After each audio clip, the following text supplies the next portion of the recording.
Welcome to Spindle City Straight Talk. I'm CJ. And I'm Chip. And we're here after a long holiday and a long weekend, so it should be interesting. But today is a sad day in Fall River, and even our local newspaper couldn't even cover this story. But I had to drive around the city to confirm it this morning.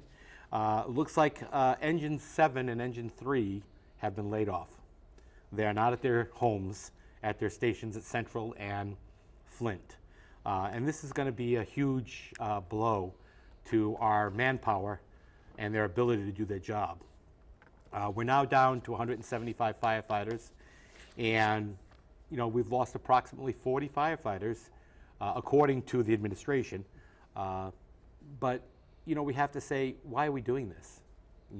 Why? Because this mayor, for 4 years, prepared nothing. He failed to present anything in preparing for this issue. And I think that in and of itself is a poor show of management skills. I don't know, Chip. I mean, you must be frustrated.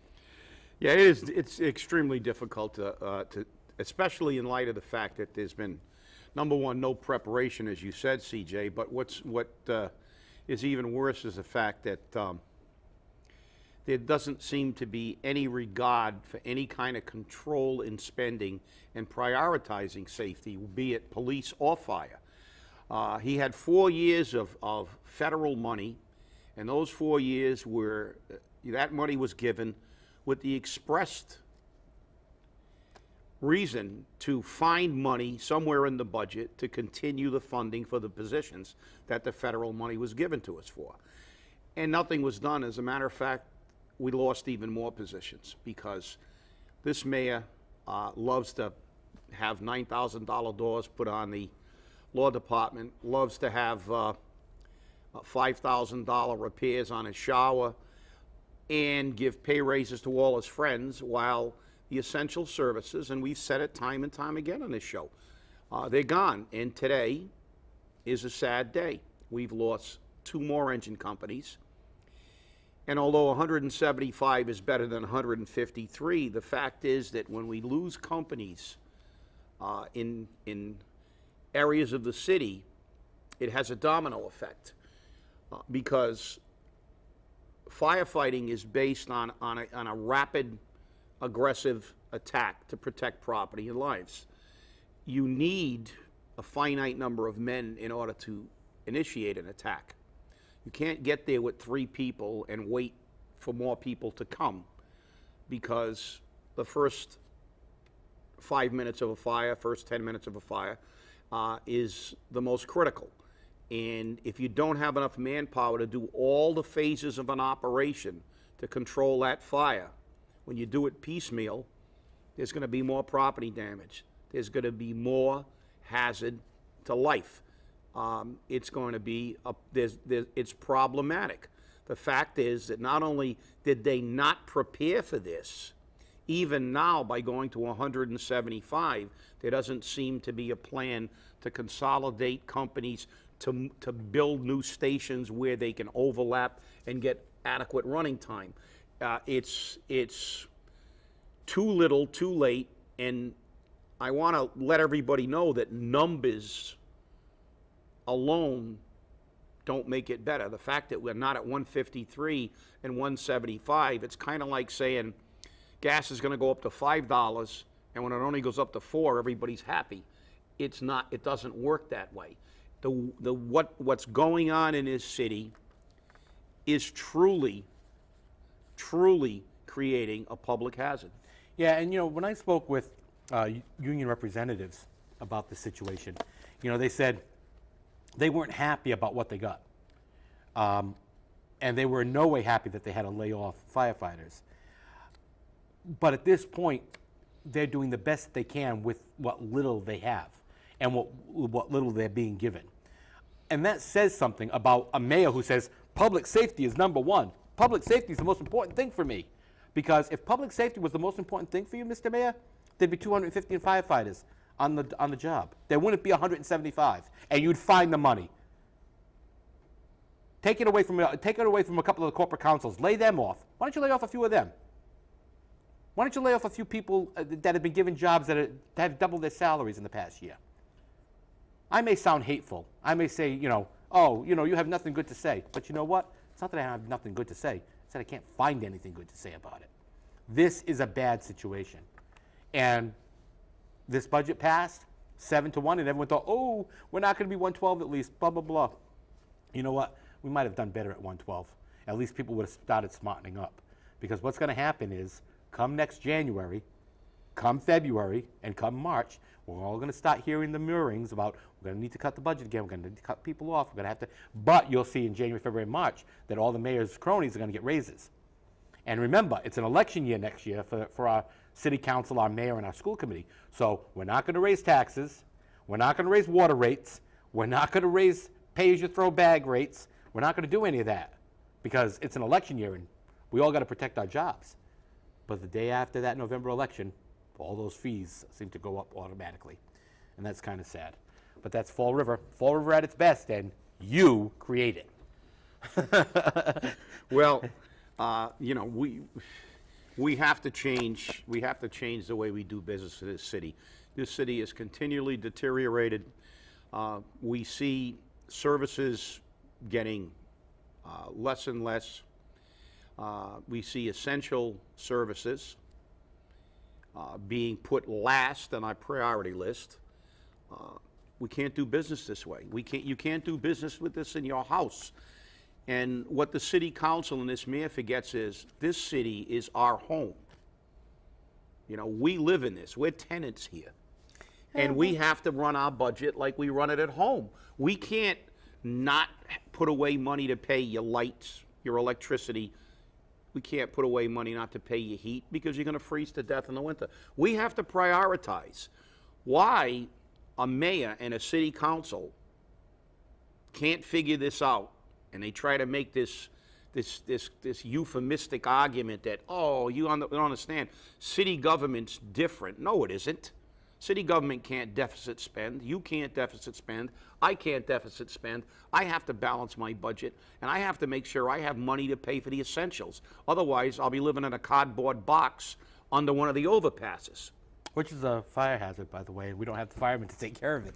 But, you know, Gandhi said it well. He says, you know, if you want change, be the change. And, you know, that's the problem. We all keep saying we want change, but none of us are willing to be the change. And that's where the problem starts. If you want change, you got to be the change. And I think that's going to happen very shortly, and I hope it does. But now over to another fiasco of epic proportions. How many went to the July 5th fireworks display? I have to ask. You know, the Herald News touted it as a wow event. Yeah, it was a wow event for the people on the battleship, which you paid $5 to get on. But for the rest of the people, I'm not sure about how much of a wow event it was. I know that the whole area is under construction, which is what we want. We did ask for that because we're taking down those spaghetti ramps and, you know, we're going to build a 8-lane or 4-lane or whatever boulevard, which is going to attract more business, you know, the economic disaster again.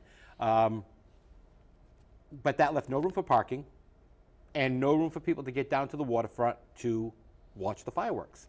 So there were some people who actually, you know, improvised. And it was a wonderful show of improvisation. Right here at the studio, one of our staff here, she took her and her family to North Park. And they sat on the hills and they watched the fireworks. They said the trees could have been a little shorter, but they got to see them and they were pretty good, they said. And they also got to see them from other communities. People from my church actually went over to the Holy Union Sisters home on Rock Street, and they sat between the garage and the residence, and they looked right down onto the Taunton River. But is that what we want? We want to improvise our holiday celebrations? I know that hurricane, tropical storm, whatever you want to call it, Arthur, kind of ruined the 4th for a lot of people. Didn't ruin it for me. I still had my cookout. Those are the best T-bones I had in a long time. But nobody took any planning. And this planning also transitions its way through every single department in this city. And you have to ask yourself, why? Why can't we plan these things?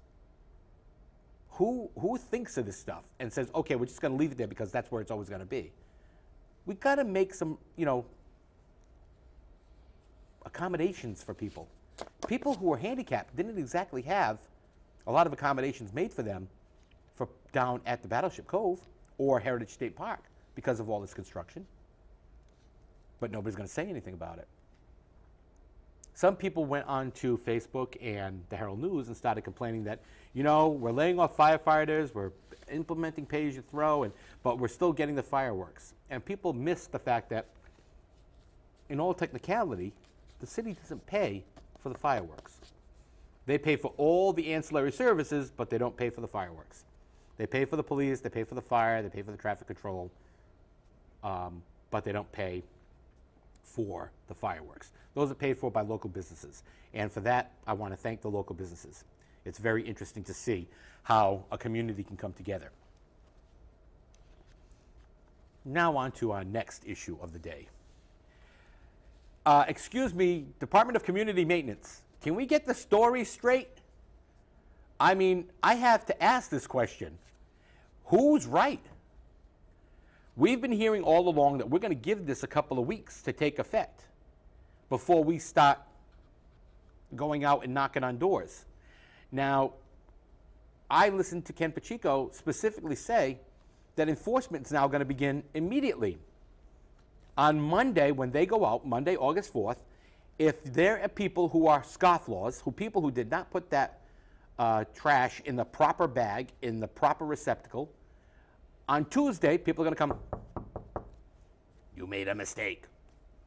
And they're going to try to educate them.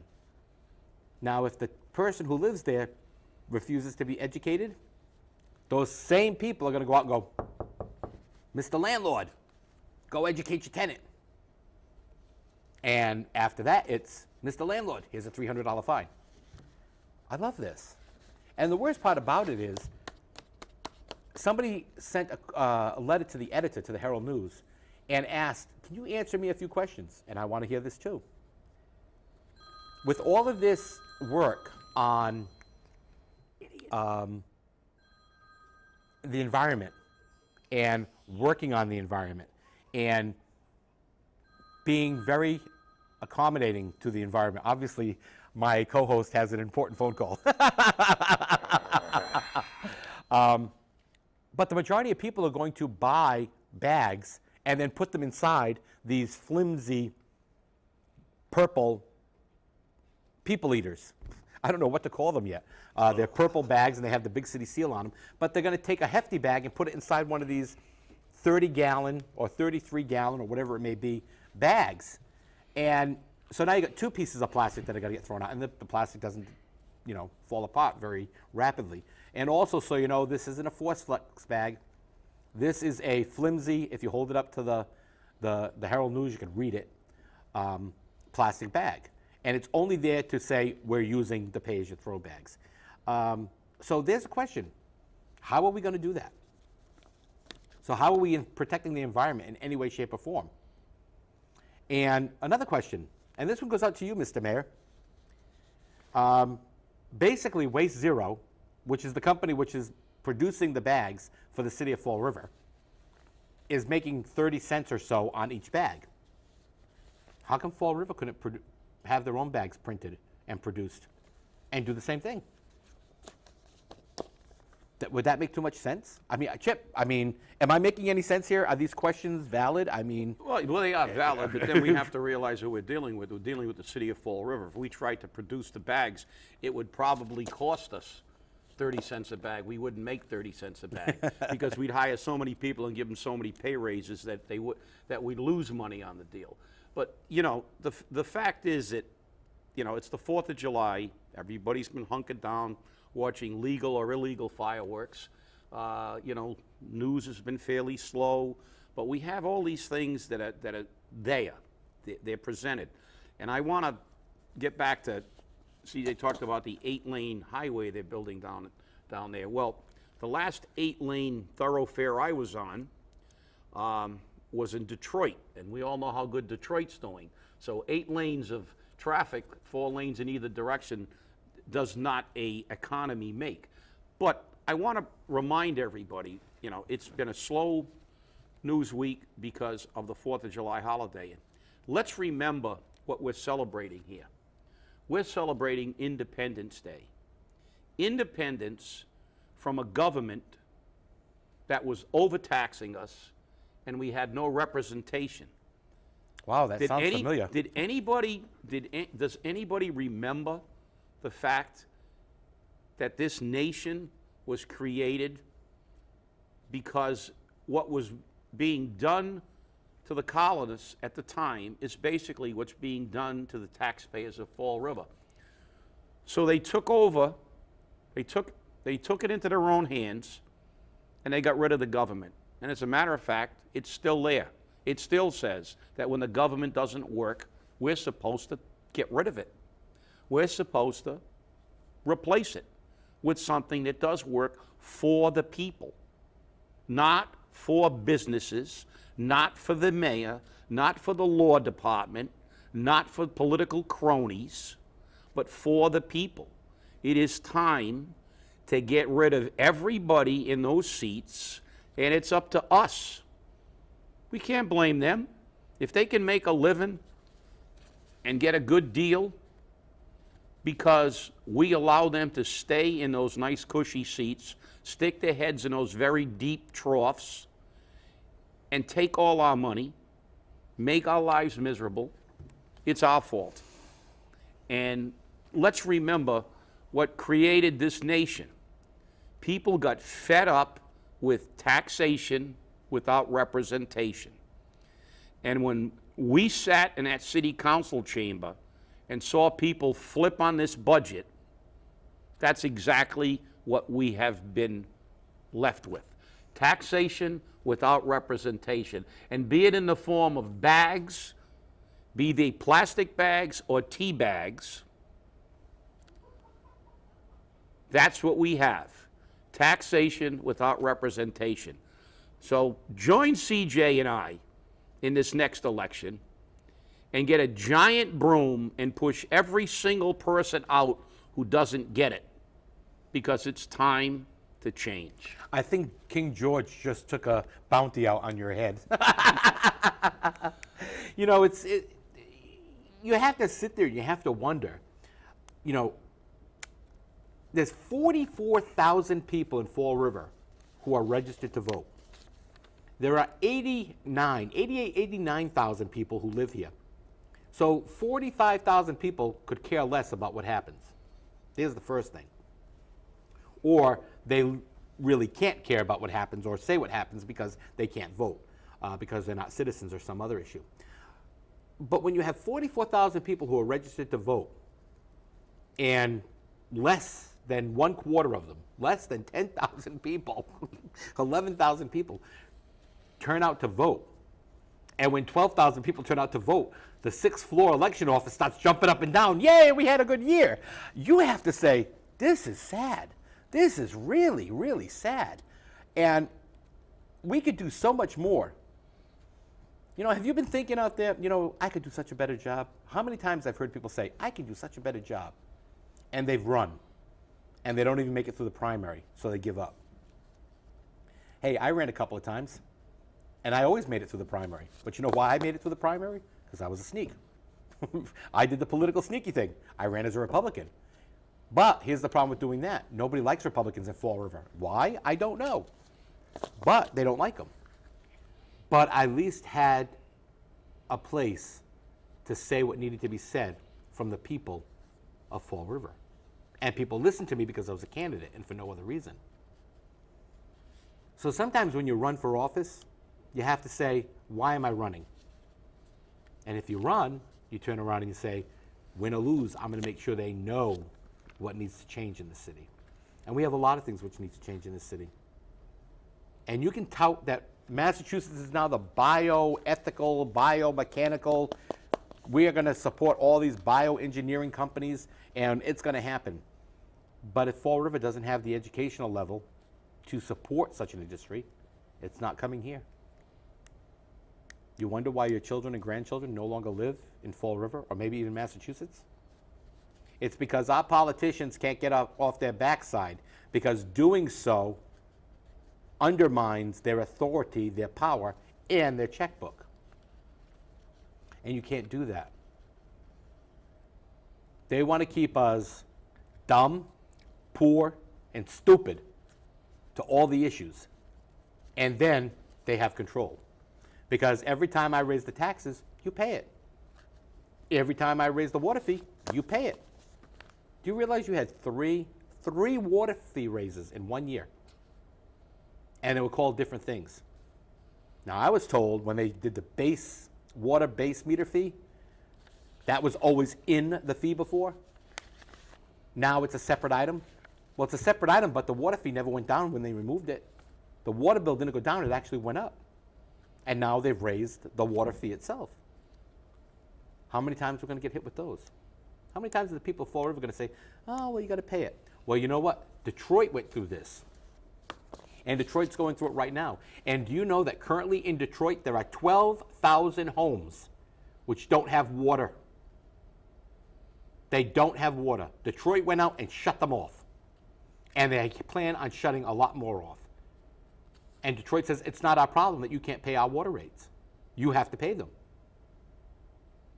And now you have groups coming out saying that having water is a basic human right. Yeah, well, having water is a basic human right.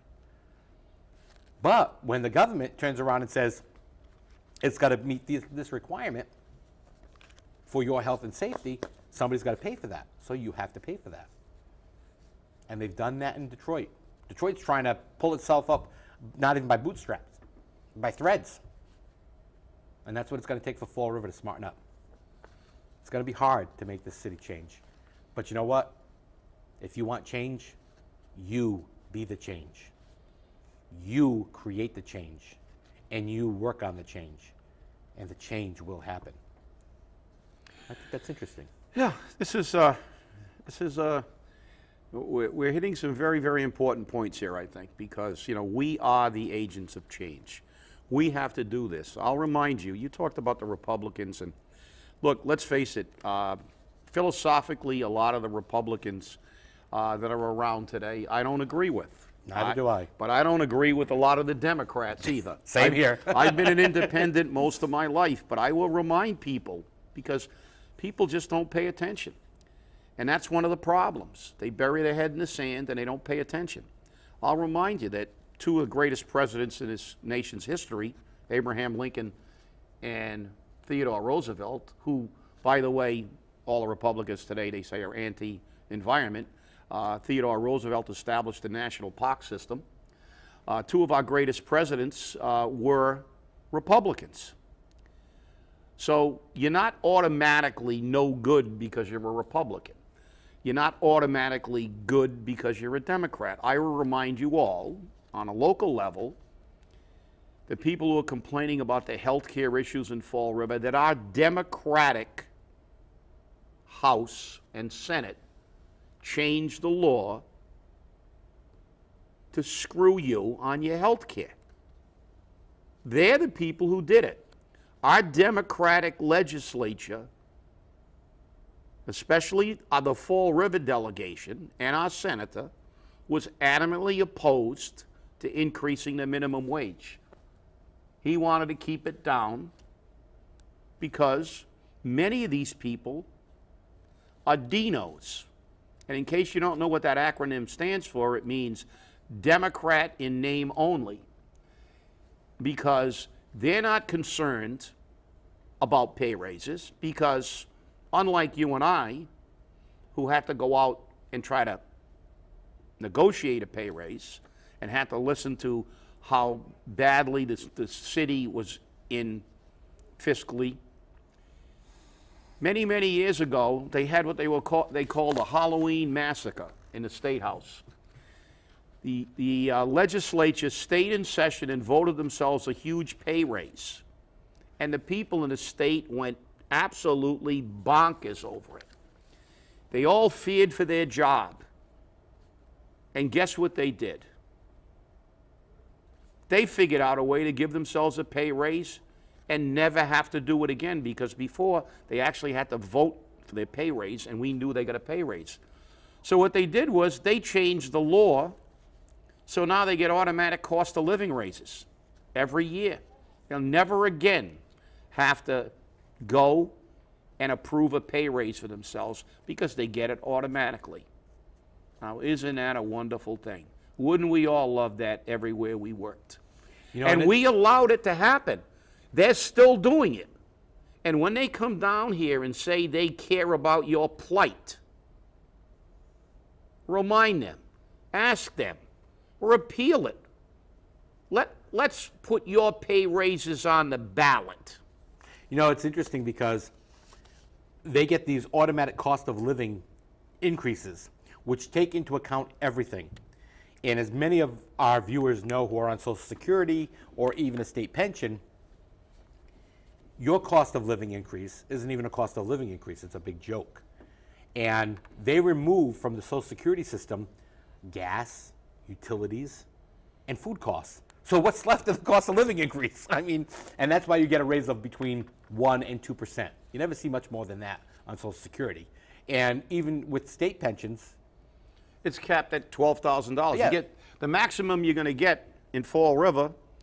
Some communities have a little higher. It's $12,000. So if you get it, it's $360 a year. That's less than $1 a day. right. So it's like, forget it. After taxes, you're making $50. Dollar So- a day, you can't even buy a coffee with that. $50. You can't even, you can barely buy, that's what penny candy costs today, 50 cents. Yeah, exactly. So, I mean, don't let these con artists tell you they're working in your best interests.